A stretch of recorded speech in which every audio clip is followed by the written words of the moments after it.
So for the first part of this, we're going to substitute -3 anywhere we see x in our equation.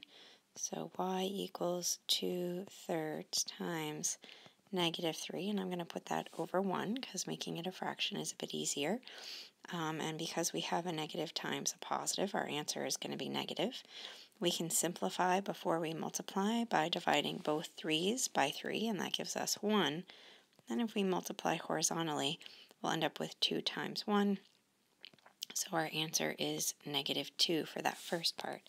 And the second piece of it is that we need to substitute -2 in for y.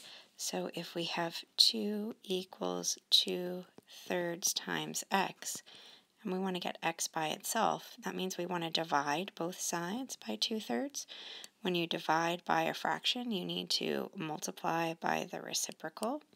So we're really going to multiply both sides by 3/2 so that we get just 1x on the right, and 1x is the same as x. And then on the left, if we change our 2 to 2/1, 2 and 2 share a factor of 2, so we can simplify before we multiply horizontally, and 3 times 1 is 3. So for the first part, x is -2, and the second piece, y is -2, and the second piece, 3, is x.